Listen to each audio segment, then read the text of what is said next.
എല്ലാവർക്കും നമസ്കാരം. നമ്മുടെ ചില വീഡിയോകൾക്ക് താഴെയായി കമൻറ്റ് ബോക്സിൽ സംശയങ്ങളുമായിട്ട് അനേകർ വരാറുണ്ട്. കൂടുതലും സാമ്പത്തിക നിക്ഷേപം സംബന്ധിച്ചിട്ടുള്ള സംശയങ്ങളാണ്. അവരുടെ കയ്യിൽ അല്പം പണമുണ്ട്, എവിടെ നിക്ഷേപിക്കണമെന്ന് ധാരണയില്ല എന്നൊക്കെ പറഞ്ഞുകൊണ്ടുള്ള മെസ്സേജുകൾ. ഈ കഴിഞ്ഞ ദിവസം ഒരാൾ എന്നോട് ചോദിച്ചത് ഇങ്ങനെയാണ്: കയ്യിൽ 5 ലക്ഷം രൂപയുണ്ട്, ബാങ്കിൽ സാധാരണ സേവിങ്സ് അക്കൗണ്ടിൽ ഇട്ടാൽ പലിശ വളരെ കുറവാണ്, തുച്ഛമാണ്. ഷെയർ മാർക്കറ്റിൽ ഇടാൻ അതിൻ്റെ കാര്യങ്ങളൊന്നും എനിക്ക് വലിയ വശമില്ല. പിന്നെ ഞാൻ ഈ പണം എവിടെ നിക്ഷേപിക്കും? ഇതാണ് ചോദ്യം. ഈ ചോദ്യങ്ങളുടെ പശ്ചാത്തലത്തിൽ ഇന്ന് നമ്മൾ നോക്കുന്നത് 2026 സാധാരണക്കാർക്ക് പറ്റിയ ക്യാപിറ്റൽ നഷ്ടപ്പെടാത്ത 5 സുരക്ഷിത നിക്ഷേപ മാർഗങ്ങളെക്കുറിച്ചാണ്. ഓരോന്നിൻ്റെയും ഗുണവും ദോഷവും കൃത്യമായി പറയാം. വീഡിയോ മുഴുവൻ കാണുക. അവസാനം ഇതിലേതാണ് നിങ്ങൾക്ക് ഏറ്റവും ഇഷ്ടപ്പെട്ടതെന്ന് കമൻറ്റ് ചെയ്യാനും മറക്കരുത്. 1. നിങ്ങൾക്ക് 60 വയസ്സ് കഴിഞ്ഞോ? എങ്കിൽ നിങ്ങൾക്ക് കണ്ണും പൂട്ടി തിരഞ്ഞെടുക്കാവുന്ന ഒന്നാമത്തെ ഓപ്ഷനാണ് SCSS അഥവാ സീനിയർ സിറ്റിസൺ സേവിംഗ്സ് സ്കീം. നിലവിൽ 8.2% അതിൻ്റെ പലിശ നിരക്ക്. പോസ്റ്റ് ഓഫീസിലും ബാങ്കിലും ഇത് ലഭ്യമാണ്. ഇനി 5 ലക്ഷം ഇട്ടാൽ ഓരോ 3 മാസം കൂടുമ്പോഴും ഏകദേശം 10,250 രൂപ നിങ്ങളുടെ അക്കൗണ്ടിൽ പലിശയായിട്ട് തന്നെ എത്തും. അതായത് വർഷം 41,000 രൂപ കിട്ടുമെന്ന് സാരം. അതിൻ്റെ ഗുണങ്ങൾ ഇതൊക്കെയാണ്: 100% കേന്ദ്ര സർക്കാർ ഗ്യാരണ്ടിയുണ്ട്, 1 രൂപ പോലും നിങ്ങൾക്ക് നഷ്ടപ്പെടില്ല. പലിശ കൃത്യമായി ഓരോ 3 മാസം കൂടുമ്പോഴും കയ്യിൽ വരും. പെൻഷൻ പോലെ ഇതിനെ നമുക്ക് കാണാൻ കഴിയും. ഇൻകം ടാക്സ് സെക്ഷൻ 80C പ്രകാരം നികുതി ഇളവ് നിങ്ങൾക്ക് ഇതിൽ ചേർന്നാൽ ലഭിക്കും. ഇനി ഇതിന് ദോഷങ്ങളുണ്ട് കേട്ടോ. 60 വയസ്സിന് താഴെയുള്ളവർക്ക്, അതായത് ചില പ്രത്യേക റിട്ടയർമെന്റ് കേസ് ഒഴിച്ചാൽ ഇതിൽ ചേരാൻ പറ്റത്തില്ല. 60 വയസ്സ് കഴിയണം. 5 വർഷത്തെ ലോക്ക് ഇൻ പീരീഡ് ഉണ്ട്.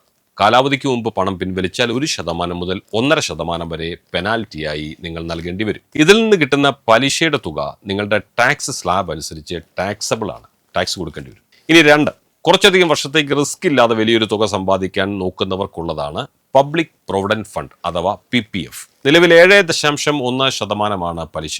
സർക്കാർ ഇത് ഓരോ ക്വാർട്ടറിലും പുതുക്കാറുണ്ട്, അതുകൊണ്ട് മാറ്റമുണ്ടാവും. കാലാവധി 15 വർഷമാണ്. ഇതിൻ്റെ ഗുണങ്ങൾ പറയാം. ഇതിൻ്റെ ഏറ്റവും വലിയ പ്രത്യേകത എന്ന് പറയുന്നത്, നിങ്ങൾ നിക്ഷേപിക്കുന്ന തുകയ്ക്കും വർഷം തോറും കയറുന്ന പലിശയ്ക്കും 15 വർഷം കഴിഞ്ഞ് കിട്ടുന്ന മൊത്തം തുകയ്ക്കും 1 രൂപ പോലും നിങ്ങൾ ടാക്സ് കൊടുക്കേണ്ടതില്ല. ടാക്സ് കൊടുക്കാൻ താല്പര്യമില്ലാത്തവർക്ക് തിരഞ്ഞെടുക്കാവുന്ന ഒരു ഓപ്ഷനാണിത്. 100% ടാക്സ് ഫ്രീ. കേന്ദ്ര സർക്കാരിൻ്റെ സുരക്ഷയുണ്ട്. Section 80C ഇളവുണ്ട്. പിന്നെ ദോഷങ്ങളും ഉണ്ടാവുമല്ലോ അല്ലേ, അത് പറയാം. ലോക്കിൻ പീരീഡ് കൂടുതലാണ്. 15 വർഷം പണം പൂർണ്ണമായിട്ട് പിൻവലിക്കാൻ പറ്റത്തില്ല. ഇനി 6 വർഷത്തിന് ശേഷം ചെറിയ ലോൺ അല്ലെങ്കിൽ പാർഷ്യൽ വിത്ഡ്രോവലൊക്കെ സാധ്യമാണ്. ഒരു സാമ്പത്തിക വർഷം പരമാവധി 1.5 ലക്ഷം രൂപ മാത്രമേ ഇതിൽ നിക്ഷേപിക്കാൻ പറ്റത്തുള്ളൂ. അതുകൊണ്ട് നിങ്ങളുടെ 5 ലക്ഷം രൂപ ഒറ്റയടിക്ക് ഇതിലേക്ക് ഇടാൻ പറ്റുകയില്ല. ഈ വർഷം 1.5 ലക്ഷം രൂപ ഇട്ട് ബാക്കി തുക മറ്റ് നിക്ഷേപങ്ങളിലേക്ക് നിങ്ങൾക്ക് മാറ്റി നിക്ഷേപിക്കാൻ കഴിയും. ഇനി 3ാമതായി, ബാങ്ക് FD പോലെ തന്നെ ലളിതമായി 5 വർഷത്തേക്ക് പണം നിക്ഷേപിക്കാൻ പറ്റിയ പോസ്റ്റ് ഓഫീസ് ഡിപ്പോസിറ്റ് സ്കീമുകളുണ്ട്. TD അല്ലെങ്കിൽ NSC എന്നൊക്കെ പറയുന്നത്. അതിൻ്റെ പലിശ എന്ന് പറയുന്നത് 5 വർഷത്തെ പോസ്റ്റ് ഓഫീസ് ഫിക്സഡ് ഡിപ്പോസിറ്റിന് 7.5%, NSCക്ക് 7.7%മാണ് ലഭിക്കുക. അതിൻ്റെ ഗുണങ്ങൾ പറയാം. ഒരു ബാങ്ക് തകർന്നാൽ 5 ലക്ഷം രൂപ വരെ നിങ്ങൾക്ക് ഇൻഷുറൻസ് കിട്ടുകയുള്ളൂ. എന്നാൽ പോസ്റ്റ് ഓഫീസിൽ നിങ്ങളുടെ 5 ലക്ഷം രൂപയും 100% കേന്ദ്ര സർക്കാർ ഗ്യാരണ്ടിയിൽ സുരക്ഷിതമായിരിക്കും. 5 വർഷം കഴിഞ്ഞ് വലിയൊരു തുക ഒരുമിച്ച് കയ്യിൽ കിട്ടാൻ ഇത് സഹായിക്കുമെന്ന് സാരം. 80C പ്രകാരം നികുതി ഇളവ് ഇതിൽ ലഭിക്കുന്നുണ്ട്. ദോഷങ്ങളുണ്ട്, പറയാം. പലിശ മാസം തോറുമോ ക്വാർട്ടർ തിരിഞ്ഞോ അക്കൗണ്ടിലേക്ക് വരത്തില്ല. കാലാവധി തീരുമ്പോഴോ അല്ലെങ്കിൽ വർഷത്തിലോ മാത്രമേ ക്രെഡിറ്റ് ആവുകയുള്ളൂ.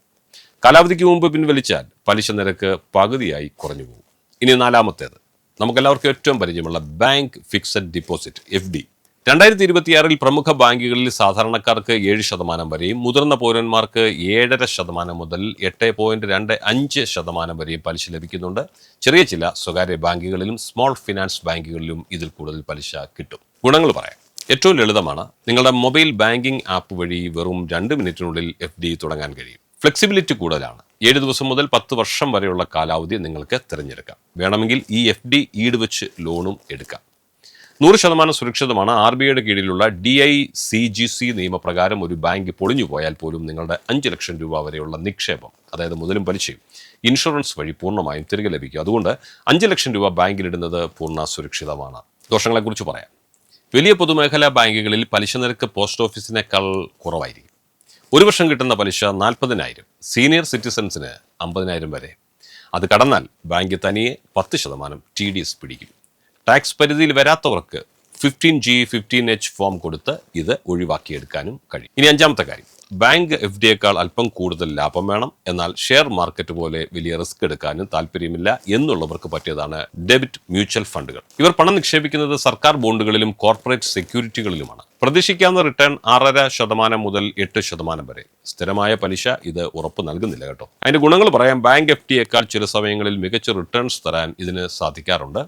ഇതിന് ലോക്ക് ഇൻ പീരീഡ് ഇല്ല. പണം എപ്പോൾ വേണമെങ്കിലും വിഡ്രോ ചെയ്യാം. 2 ദിവസവും പണം നിങ്ങളുടെ ബാങ്ക് അക്കൗണ്ടിലെത്തും. ഇതിന്റെ ദോഷങ്ങൾ പറയാം. പുതിയ ടാക്സ് നിയമം അനുസരിച്ച് മുൻപ് ഡെബിറ്റ് ഫണ്ടുകൾക്കുണ്ടായിരുന്ന ഇൻഡെക്സ് സെക്ഷൻ ടാക്സ് ആനുകൂല്യം ഇപ്പോൾ പൂർണ്ണമായും നിർത്തലാക്കിയിട്ടുണ്ട്. അതുകൊണ്ട് ഇതിൽ നിന്നുള്ള ലാഭത്തിന് നിങ്ങളുടെ വ്യക്തിഗത ഇൻകം ടാക്സ് സ്ലാബ് അനുസരിച്ച് ബാങ്ക് FD പോലെ തന്നെ നികുതി കൊടുക്കേണ്ടി വരും. ഇതിന് സർക്കാർ ഗ്യാരണ്ടി ഒന്നുമില്ല കേട്ടോ. വളരെ കുറഞ്ഞ അളവിലാണെങ്കിലും മാർക്കറ്റ് റിസ്ക് ഇതിലുണ്ട്. അപ്പോൾ ഈ വീഡിയോയിലൂടെ ഞാൻ പറഞ്ഞ മികച്ച ചില നിക്ഷേപ മാർഗങ്ങളെക്കുറിച്ച് ചുരുക്കത്തിൽ പറയുകയാണെങ്കിൽ, 60 വയസ്സ് കഴിഞ്ഞവർക്ക് ഏറ്റവും മികച്ചത് SCSS, അതായത് 8.2% കിട്ടുന്നത്. അല്ലെങ്കിൽ 15 വർഷം കാത്തിരിക്കാം. ₹1 പോലും ടാക്സ് കൊടുക്കേണ്ടെങ്കിൽ PPF ആണ് നല്ലത്. 5 വർഷത്തേക്ക് സുരക്ഷിതമായി ഒരുമിച്ചൊരു വലിയ തുക കിട്ടാൻ പോസ്റ്റ് ഓഫീസ് TD അല്ലെങ്കിൽ NSE. എപ്പോൾ വേണമെങ്കിലും എടുക്കാൻ പാകത്തിന് എളുപ്പത്തിൽ ചെയ്യാൻ പറ്റിയത് ബാങ്ക് FD തന്നെയാണ്. ലോക്ക് ഇൻ പീരീഡ് ഇല്ലാതെ FDയേക്കാൾ അല്പം കൂടി ലാഭം നോക്കുന്നവർക്ക് ഡെബിറ്റ് ഫണ്ടാണ്. അപ്പോൾ എൻ്റെ ഒരു ബോണസ് ടിപ്പ് പറയാം. നിങ്ങളുടെ കയ്യിലുള്ള 5 ലക്ഷം രൂപ മുഴുവനായി ഒരൊറ്റ സ്ഥലത്ത് ഒരിക്കലും നിക്ഷേപിക്കരുത്. ഉദാഹരണത്തിന് 2 ലക്ഷം രൂപ ബാങ്ക് FDയിലും 1.5 ലക്ഷം രൂപ PPF അല്ലെങ്കിൽ NSEയിലും ബാക്കി തുക പെട്ടെന്ന് ആവശ്യത്തിനെടുക്കാൻ പാകത്തിന് മാറ്റി നിക്ഷേപിക്കുന്നതാണ് എപ്പോഴും ബുദ്ധി. ഓഹരി വിപണിയിൽ നിന്ന് ലാഭം കൊയ്യാൻ താല്പര്യമുണ്ടെങ്കിൽ മാർക്കറ്റ് വൂൾഫ് എന്ന ഓൺലൈൻ ട്രേഡിംഗ് പ്ലാറ്റ്ഫോം നിങ്ങൾക്ക് പരീക്ഷിച്ച് നോക്കാം. അപ്പോൾ നിങ്ങൾ ഇതിൽ ഏത് വഴിയാണ് തിരഞ്ഞെടുക്കുക? താഴെ കമന്റ് ബോക്സിൽ രേഖപ്പെടുത്തുമല്ലോ. വീഡിയോ ഉപകാരപ്പെട്ടെങ്കിൽ ലൈക്ക് ചെയ്യാനും ഫ്രണ്ട്സിന് ഷെയർ ചെയ്യാനും മറക്കരുത്. സാമ്പത്തിക വിവരങ്ങൾ ലളിതമായി അറിയാൻ ചാനൽ ഇപ്പോൾ തന്നെ സബ്സ്ക്രൈബ് ചെയ്യുക. മറ്റൊരു വിഷയവുമായി അടുത്ത വീഡിയോയിൽ കാണാം. എല്ലാവർക്കും ഞങ്ങളുടെ നന്ദി, നമസ്കാരം.